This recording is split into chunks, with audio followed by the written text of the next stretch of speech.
Welcome back to the channel. Today we're going to look into downpicking once again. I did a video on this before on how to downpick like James Hetfield. I'll put it somewhere here, which got a lot of attention, showing me that you guys are definitely interested in improving your downpicking. And I figured I'd follow up on this video because I've been watching a lot of John Browne's YouTube channel. If you don't know John, he's a guitar player for Monuments, and he has an insane right hand. And funny enough, just like me, he kind of has the same backstory when it comes to downpicking. It all started with Master of Puppets by Metallica. He said that in an interview with Ola Englund. It's funny to see how all of us with like a very fast, strong right hand came from that same influence, the James Hetfield era, especially 89, 90s, where he had his like superhuman strength almost in his picking hand. But John took it to a whole new level. John has modernized downpicking in a way that I don't think a lot of people can replicate, and that's why I want to talk about it in this video. Demo that I just did in the beginning of this video, the tabs for that will be available through the link in the description to my Patreon.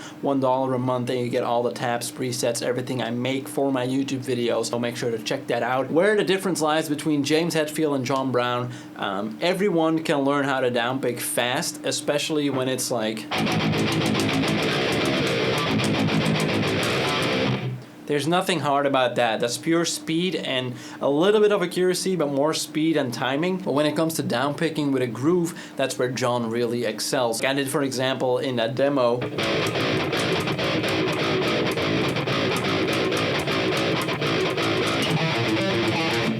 stuff like that. There's always a huge difference between just downpicking an open string or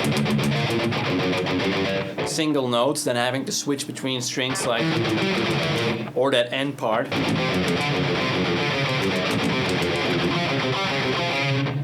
Stuff like that isn't that easy to learn, but there are a few tips that can definitely help you achieve that. One of them is don't be afraid to pick really hard. If you watch playthroughs from John Browne and you watch him play on the demos that he does on his YouTube channel, I'll link it in the description as well, you can tell that he picks really hard. There's also a video on his channel, a live stream that he did where he's tracking guitars for Monuments, and someone in the chat asked how he got the tone that he has when playing guitar. And step one is obviously to turn down the gain. You know, when you play stuff like this, you want every note to be very clear, even the low ones. So you're going to turn down that gain quite a lot and make sure you get a lot of tone and a lot of articulation out of your sound. But also pick really hard, because sometimes I'll see people downpick, and if you use a preset that I'm using right now, this is for the Berry amp by Audio Assault. It's super low gain, super high tone, super high articulation, and if you're gonna downpick and you're gonna play really soft,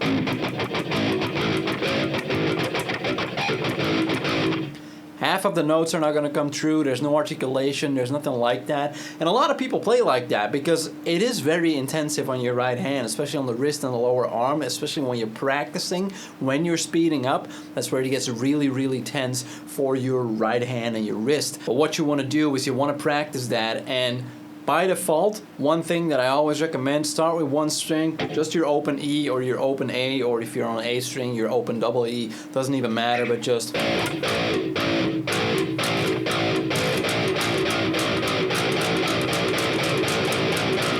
and find that sweet spot, because you can hit it super hard and it's also going to sound like shit. So what you want to do is like practice that and implement those stops that I do in those djenty parts, like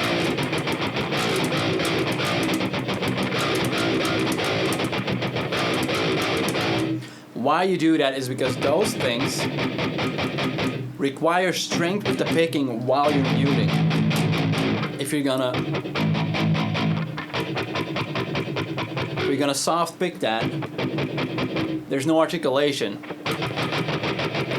It really needs to sound like when you're writing in Guitar Pro and you do a dead string noise, the little X, it has to sound like that. Now, to do that, just start off slow, build up speed, and while you're building up speed, build up the strength as well. It's all about endurance when it comes to downpicking. And then the second thing you want to learn is to switch between strings, which is one of the key elements to playing groovy riffs and playing like modern metal when the downpick incorporated. So for example, what you want to do is like add a single note while you're You can do harmonics as well. It actually sounded really cool. But yeah, just implement the note, and on every string almost. Like, I'm not saying you have to go for, not saying you have to do that, but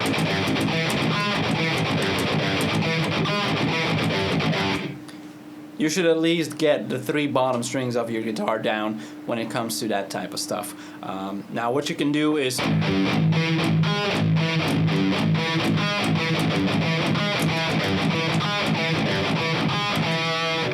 do it like that, and if you want to go even harder on yourself, lift up your palm and make sure every note is very clear. So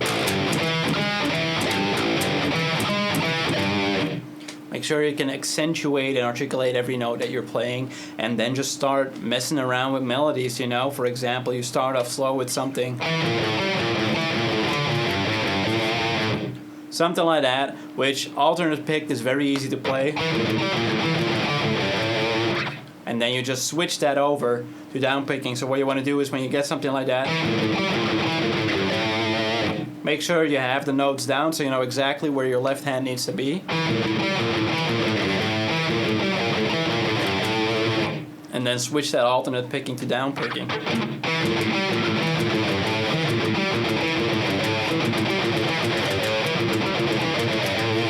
Now, one of the reasons why I like to downpick everything as much as possible, and I swear to God, I just sound like John. I'm not trying to be him. We just have the same vision when it comes to downpicking.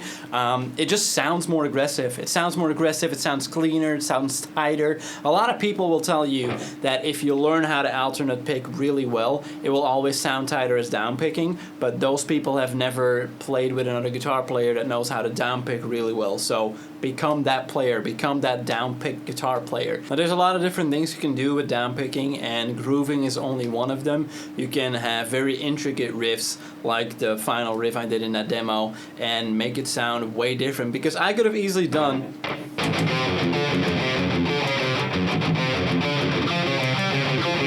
now you tell me which sounds better, this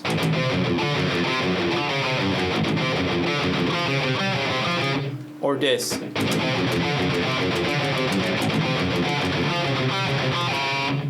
If you tell me there's not a single difference in that, get new monitors, get new headphones, learn the sounds that your guitar makes. Very important. In recording sessions especially, if you can lay something down-picked that is really fast or really technical, oh my God, it's gonna change the way your songs sound. Practice it as much as you can. Don't overdo it. If you're practicing it and you're feeling strain in your wrist or your lower arm, that means you're either practicing too much or you don't have good technique, which is such a big fundamental for this. You need good technique in order to downpick really fast and really accurate. There's nothing else about it, and technique is only learned by practicing. Look at people that downpick all the time. Look at James Hetfield, look at John Browne, look at other guitar players that might not play as fast or as technical, but look at their techniques when they downpick. It is so important, especially in the long run. You don't want to develop carpal tunnel, because downpicking that fast is one of the easiest shortcuts to carpal tunnel syndrome, and we don't want that. So make sure to check that out. Again, the tab from the demo in the beginning of this video is available on my Patreon, $1 a month, including all other presets and tabs that I've done so far. It's a really great song to practice your downpicking. There's fast parts, there's slower parts, there's 1-string parts, there's 3-string parts. I kind of tried to tackle every part of fast downpicking and technical downpicking with that demo, so if that's something you're interested, grab it through the link in the description below. If you have any questions, leave them in the comment section down below. I'll do a video on it, or I'll answer them in the comment section itself. Hope you guys enjoyed this video, and I'll see you all in the next one. Bye bye!